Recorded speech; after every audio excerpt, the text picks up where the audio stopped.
9월 16일 수요 새벽 기도를 주님 앞에 올려드리기 원합니다.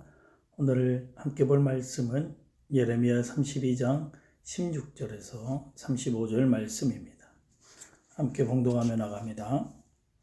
내가 매매 증서를 네리야의 아들 바룩에게 넘겨준 뒤에 여호와께 기도하여 이르되 슬프도소이다 주 여호와여, 주께서 큰 능력과 표심팔로 천지를 지으셨사오니 주에게는 할 수 없는 일이 없으시니이다. 주는 은혜를 천만인에게 베푸시며 아버지의 죄악을 그 후손의 품에 갚으시오니 크고 능력 있으신 하나님이시요 이름은 만군의 여호와시니이다. 주는 책량에 크시며 하시는 일에 능하시며 인류와 모든 길을 주목하시며 그의 길과 그의 행위의 열매대로 보응하시나이다. 주께서 애굽 땅에서 표적과 기사를 행하셨고 오늘까지 이스라엘과 인류 가운데 그와 같이 행하사 주의 이름을 오늘과 같이 되게 하셨나이다.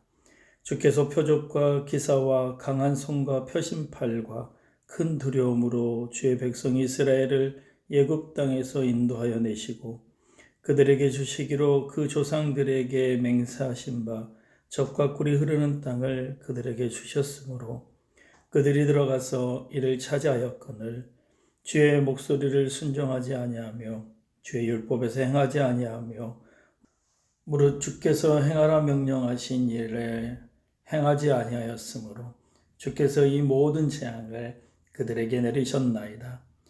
보옵소서, 이 성을 빼앗으려고 만든 참호가 이 성에 이르렀고 칼과 기근과 전염병으로 말미암아 이 성의 일을 치는 갈대아인의 손에 넘긴 바 되었으니 주의 말씀대로 되었음을 주께서 보시나이다. 주 여호와여, 주께서 내게 은으로 밭을 사며 증인을 세우라 하셨으니 이 성은 갈대아인의 손에 넘기신 바 되었나이다. 그때 여호와의 말씀이 예레미야에게 임하여 이르시되 나는 여호와요 모든 육체의 하나님이라. 내게 할 수 없는 일이 있겠느냐. 그러므로 여호와께서 이와 같이 말씀하시니라.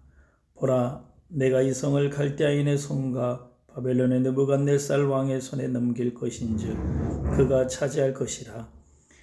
이 성을 치는 갈대아인이 와서 이 성읍에 불을 놓아 성과 집 곧 그 지붕에서 바알에게 분향하며 다른 신들에게 전제를 드려 나를 경노하게 한 집들을 사르리니 이는 이스라엘 자손과 유다 자손이 예로부터 내 눈앞에 악을 행하였을 뿐이라. 이스라엘 자손은 그의 손으로 만든 것을 가지고 나를 경노하게 한 것뿐이라. 여호와의 말씀이니라. 이 성이 건설된 날부터 오늘까지 나의 노여움과 분을 일으키심으로 내가 네 앞에서 그것을 옮기려 하노니 이는 이스라엘 자손과 유다 자손이 모든 악을 행하여 내 노여움을 일으켰음이라. 그들과 그들의 왕들과 그의 고관들과 그의 제사장들과 그의 선지자들과 유다 사람들과 예루살렘 주민들이 다 그러하였느니라. 그들이 등을 내게로 돌리고 얼굴을 내게로 향하지 아니하며 내가 그것들을 가르치되 끊임없이 가르쳤는데도 그들이 교훈을 듣지 아니하며 받지 아니하고 내 이름으로 일컫는 집에 자기들의 가증한 물건들을 세워서 그 집을 더럽게 하며 흰놈의 아들의 골짜기에 바알의 산 땅을 건축하였으며 자기들의 아들들과 딸들을 몰락 앞으로 지나가게 하였느니라. 그들이 이런 가증한 일을 행하여 유다로 범죄하게 한 것은 내가 명령한 것도 아니요 내 마음에 둔 것도 아니니라. 아멘. 오늘 주신 말씀 생각하며 함께 고백하며 나갑니다. 다 같이 묵상하겠습니다.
함께 기도합니다. 사랑의 하나님, 이 하루도 저희들 평강의 하루가 되기를 소원합니다. 하나님의 크신 권능의 팔로 저희들 안아주시고 이 하루를 살아갈 때 주님 안에 매여 살아갈 수 있는 우리들의 모습이 될 수 있도록 주님 인도하여 주시옵소서. 하나님, 이 힘들고 어려운 상황에서라도 순종하는 자들에게 하나님이 소망과 평안을 주신다는 것이 진리임을 깨닫고 저희들이 주님 앞에 순종하며 나아갈 수 있는 우리들의 모습이 될 수 있도록 주님 인도하여 주시옵소서. 감사드리며 예수님 이름으로 기도드리옵나이다. 아멘. 한국 속담에 개구리 올챙이 적 생각을 못한다는 말과 은혜를 원수로 갚는다라는 말이 있습니다. 이 두 말들은 어떻게 보면 일맥상통할 수 있습니다. 구약시대의 이스라엘이 그러하였습니다. 하나님께서 이들을 생각하고 이들을 사랑하여서 삶 속에서 하나님이 지켜주셨는데도 그 삶들을 또한 그러한 은혜를 생각지 않고 살아가는 이들의 모습들이 바로 그러하였습니다. 그들의 실패를 통해 교훈을 받고 배은망덕한 죄를 우리가 답습하지 않는 우리들의 모습이 되기를 소원합니다. 하나님은 죄인을 벌하시고 의인에게 상 주시는 분이십니다. 선과 악에 대한 분명한 구별하심이 있기에 우리는 하나님을 신뢰할 수 있습니다. 하나님은 선하신 분이며 정직하시고 말씀하신 것을 지키는 분이라는 것이 우리에게 위로가 되는 것이죠. 그러나 우리는 연약한 인간이기에 하나님께서 우리에게 약속한 말씀을 받고도 마음이 흔들릴 때가 너무나 많이 있다라는 것입니다. 예레미야도 하나님의 약속의 말씀을 들었지만 차가운 현실 앞에서는 마음이 약해질 수밖에 없었습니다. 눈앞에 나라가 망하는데 하나님께서는 유다가 바벨론에 멸망당하고 전쟁 포로로 끌려가겠지만 70년 후에 돌아올 것이다 라고 말합니다. 그때는 땅을 사기도 하고 팔기도 할 것이다 라는 약속의 말씀을 받는 것이죠. 곧 망할 성의 땅을 구입하는 것이 얼마나 어리석은지는 누가 보아도 알 수 있지만 예레미야는 하나님의 명령에 순종하였습니다.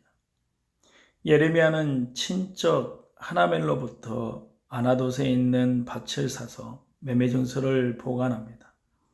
그러나 예레미야는 바벨론에 의해서 무너지는 이 유다를 보며 그 확신이 흔들리는 자신의 마음을 보게 되었습니다. 약속의 땅인 가나안은 이스라엘 백성에게는 에덴과도 같게 여겨지는 곳이었습니다. 젖과 꿀이 흐르는 약속의 땅 가나안은 하나님과 이스라엘과의 언약이며 맹세입니다. 21절에서 22절의 말씀에 보면 이 가나안은 하나님이 주신 삶의 근간이기에 절대로 무너지지 않고 빼앗기지 않을 것이다 라고 여겼습니다. 예루살렘이 무너지고 성전이 불타 또 땅을 빼앗기는 것은 상상도 못할 일이라는 것이었죠. 그러나 축복의 동산 에덴을 빼앗기듯 제2의 에덴인 가나안도 빼앗기고 맙니다. 그들의 충격은 말로 표현하기 힘들었습니다. 자신들이 왜 망하고 하나님은 왜 우리를 버리시는가 이해가 가지 않았습니다. 약속의 땅 가나안에서 예루살렘 성전이 무너지고 동족들이 포로로 끌려가는 것을 보며 예레미야는 망연자실하였다는 것이죠. 하나님께서 70년 후에 회복하여 주리라는 말씀은 믿었지만 그러나 지금 당장 무너지는 나라와 민족을 보는 그는 큰 충격에 빠질 수밖에 없었습니다. 예레미야는 하나님을 향해 이 17절의 고백으로 기도할 수밖에 없었다라는 것이죠. 그의 기도를 보십시오. 슬프도소이다 주여여 라고 기도합니다. 회복시켜 주실 것을 알지만 지금 그 마음은 너무 큰 슬픔에 흔들리고 있다는 겁니다. 여러분, 우리 믿는 자들은 하나님을 향한 기본적인 믿음과 순종함이 있습니다. 그러나 갑작스러운 상황에 큰 충격을 받거나 극심한 슬픔이 밀려올 때 하나님을 향한 그 믿음이 흔들릴 때가 너무나 많이 있습니다. 그럴 때 우리는 이 예레미야처럼 기도로 우리의 마음을 진솔하게 고백하며 나가야 합니다. 그럴 때 하나님은 우리의 기도를 들으시고 말씀하실 것이라는 것이죠. 예레미야를 보십시오. 그는 자신의 심정을 솔직히 하나님께 말하고 있습니다. 또한 이스라엘 백성들의 죄악도 고백합니다. 22절부터 23절의 내용을 보면 이스라엘에게 재앙이 닥친 까닭은 예레미야의 고백처럼 기업으로 주시는 그 땅에서 순종하지 않고 율법대로 살지 않았기 때문입니다. 그들은 그 기업으로 주신 땅에서 청지기의 자세로 살았어야 했습니다. 하나님이 주신 것이니 하나님의 뜻대로 그 땅을 다스려야 했습니다. 그러나 그들은 하나님의 은혜를 배신하고 그 땅 거민들이 섬겼던 우상들을 숭배했고 하나님의 법을 무시하고 자신들의 욕심을 따라 온갖 죄로 그 땅을 더럽혔습니다. 우리 삶도 마찬가지입니다.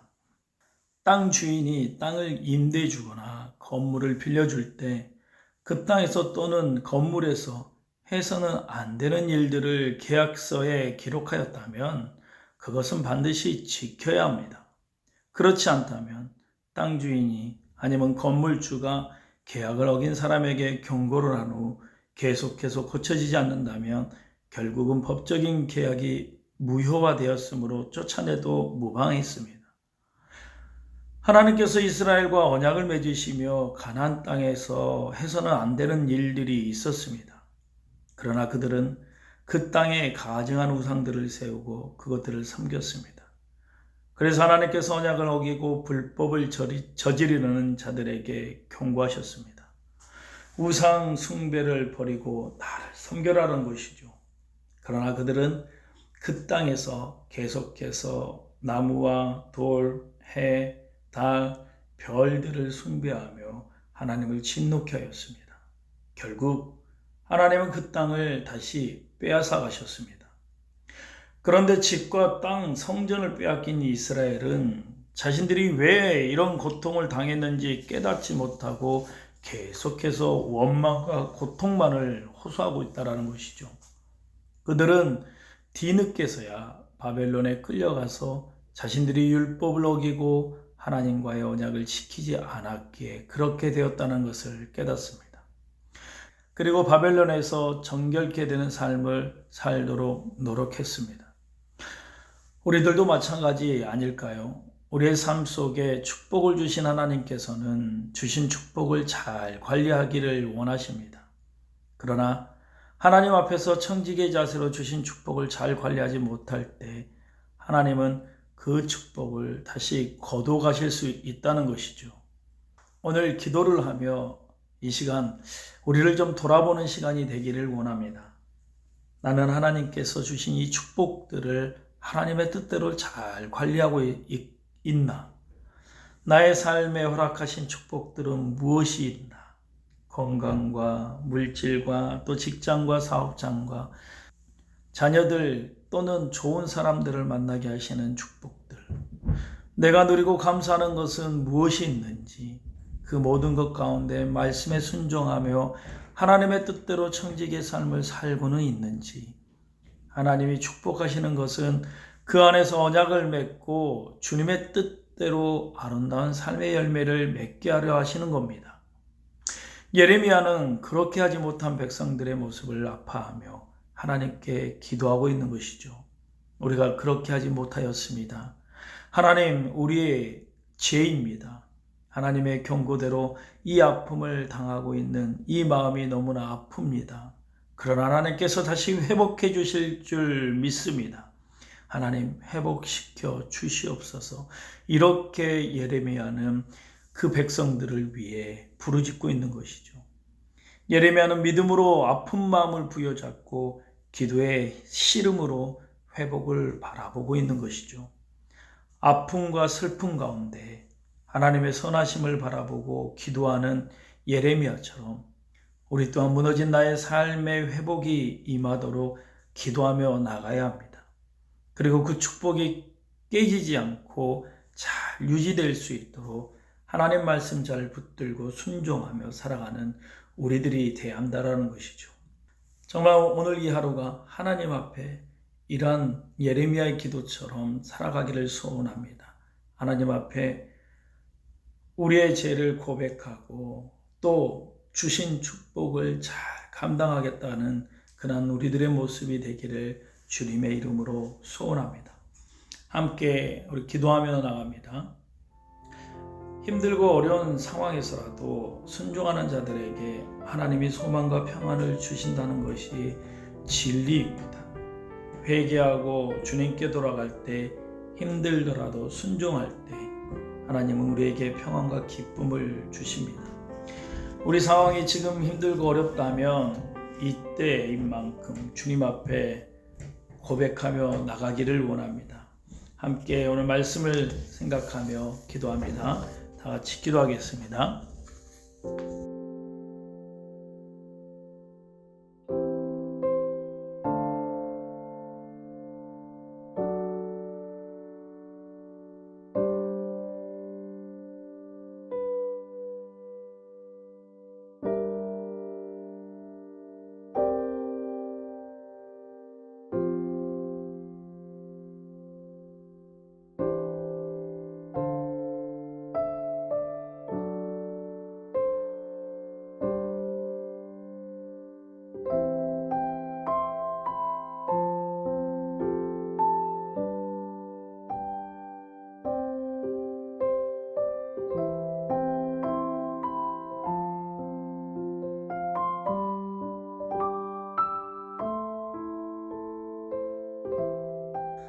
우리 이 시간 다시 한번 기도합니다. 우리 이 시간 기도할 때 우리 성도들이 다 영적으로 강건하여 아무도 실족하는 일이 없도록 함께 기도해 주시고, 특히 오늘 함께 우리 기도할 것은 우리 담임 목사님과 우리 교육자들을 위해서 기도하기를 원합니다.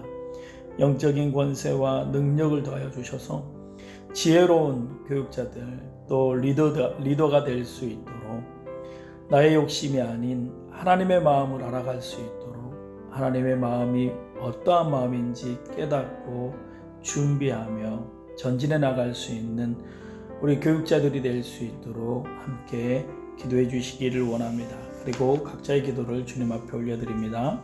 다 같이 기도하겠습니다.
you.